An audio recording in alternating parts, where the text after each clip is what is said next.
I have quite a lot of people asking me the same questions, whether that be in my YouTube comments, my Twitter DMs, or my Instagram DMs, and I thought it was probably about time that I addressed them. I've been meaning to make this video for a very long time. Eventually, I'll get into how I actually managed to land my dream job that I have currently through YouTube. The whole thing came full circle, but there are a few important steps that helped me get there along the way that I think would be vital for this story. And I think it starts with, where did my love for fixing things actually come from? If I'm being 100% completely honest, even when I was younger and I used to play my games, whether that be a Game Boy or a PlayStation, or when I got my computer at age 15, 16, I was never really interested in how it worked. I would just play the thing. And that was the same up until about just over 3 years ago. I fell down the rabbit hole that is YouTube and came across a channel called Tronics Fix. And I remember seeing a video that was like, I bought 18 broken Xboxes, can I fix them and make money? What I loved about the video is that even though I knew nothing about how the insides of an Xbox worked or what the most common issues were with an Xbox, I was so entertained by the video that I then just went on to watch probably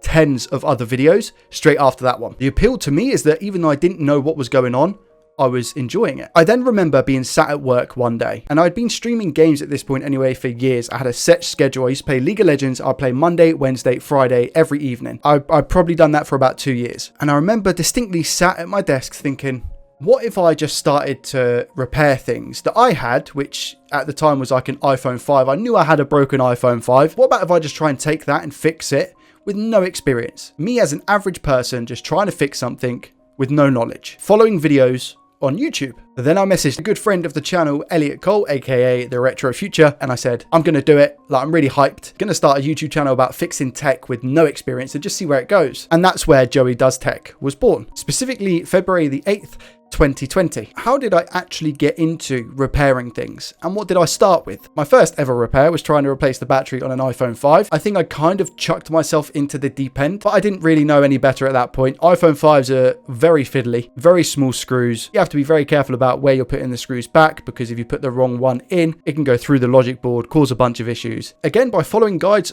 on YouTube, that's how I learned to replace the battery on an iPhone 5. The repair went really well. It just wasn't the actual fault. The fault was the power button at the top. Fast forward a couple of weeks, Elliot actually sent me a faulty Nintendo DS Lite to do a screen replacement. I then tried to repair an Xbox One Elite controller, a SteelSeries mouse, a PlayStation 1, bunch of Nintendo DS Lites, a PS3, PS4, and some of these weren't even necessarily fixing. They were just taking them apart to give them a clean and putting them back together. Just getting comfortable with electronics in general. I know it sounds silly, but you know, how tight should you screw a screw into plastic? It's all those little things, right? I'd say the main thing that I started to fix at this point was Nintendo DS Lites. I used to buy them off of eBay cheap for around about £5 each. I used to allocate myself a little bit of a budget each month. And if there is one piece of advice I would give if anyone is wanting to get into tech repair, for that learning period, that money that you're going to spend on the faulty stuff, don't expect a return. Just spend what you're willing to throw away. And if you manage to sell something and get even the same money back for what you bought it for, that in itself is an achievement. You've taken something that was broken,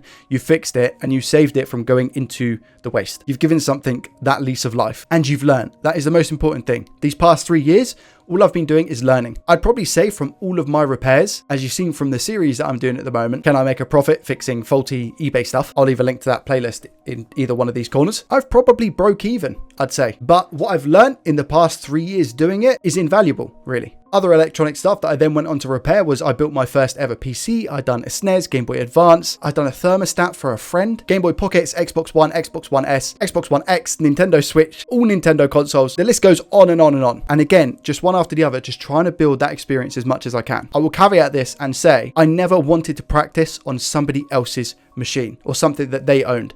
Anything I practiced on was bought faulty from eBay or faulty from somebody, even from a friend. I would say to them, look, is this going in the bin? Because if it is, I'll take it. I never ever promised anybody that I would be able to fix their device, and just always gave them a warning saying, I may make this 10 times worse, because I was in that learning phase. Honestly, that's probably only up until recently. As I got more comfortable in my craft, I would buy bigger and better things. So instead of just having one Xbox One original console to fix, I'd buy 2, or I'd buy 3. or I'd buy 4. And then after that phase was over, it would be Xbox One S consoles. And then after that phase was over, it would be Nintendo Switches. And again, just multiplying them each week. Most of these videos were recorded in a day, so I kind of made it a little bit tough for myself to ensure that I had that deadline for the weekly videos, but I found it such an interesting challenge. I then stumbled across a YouTube channel by, a lot of you will know this YouTube channel, Decoder. When I say that this man helped me develop my skills when it came to soldering and knowledge of how PCBs work, when it came to consoles, there was nobody better on YouTube. The way he would explain things for people, the humor that he would tie around it, it made it easy to consume. I was easily able to watch his content. I've never been somebody who picks up a book,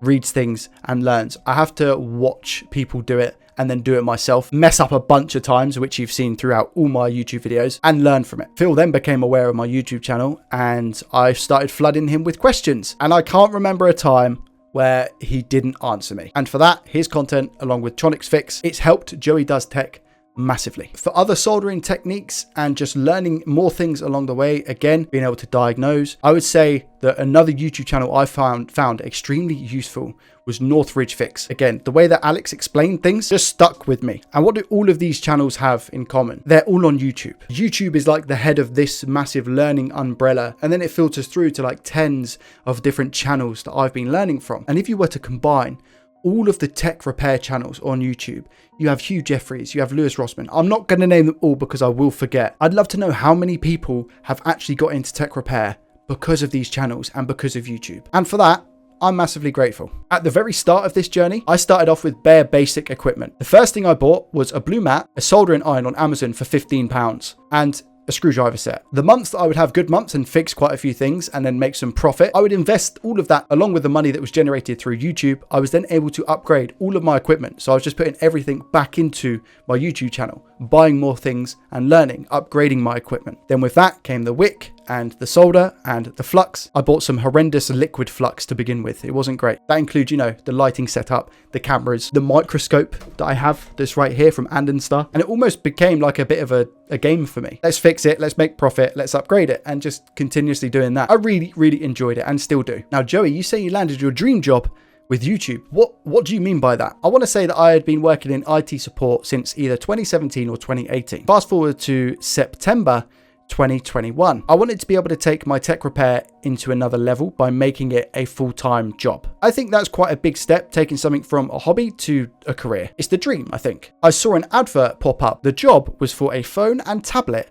repair technician. When I read the job description, it was pretty much, look, you're just going to swap out screens. This was for a shop in Southampton called Rocket Repairs. I think in the cover letter, I outright admitted that nothing in my CV was going to relate to what they were looking for. I had no experience repairing phones or tablets other than messing around with my iPhone, but I don't actually think at that point I'd ever touched a tablet. But I elaborated and said, the reason why I'm wanting this job is because I've documented myself on YouTube for the past year and a half, starting with literally no experience with electronics, all the way through to being somewhat competent when it comes to repairing consoles. Again, nothing to do with phones or tablets. But it was like my CV, like the work I do, is there for you to look at. If you're interested, watch a few videos. And pretty much straight away, I got a reply from the owner of the shop saying, come in for a chat. And I was like, wicked. That's amazing. So I managed to get an interview with no experience in what they were actually after. I think the desired amount of experience was 2 to 3 years. I was just upright and honest. And I explained that my hobby was a passion that I wanted to pursue into a career. I remember being suited and booted. I had a full suit on. It was the middle of summer and I was very hot. I was there for, I think the first time that I went into the shop, I must have been there for 4 to 5 hours. I came home. I told my wife. I was so excited. I was like, it went so well. It felt like just a general chit chat rather than an interview. And I think on that day, I actually replaced an M92 T36 chip on a Nintendo Switch just to show that I was competent. Long story short at this point, I guess. I had bills to pay.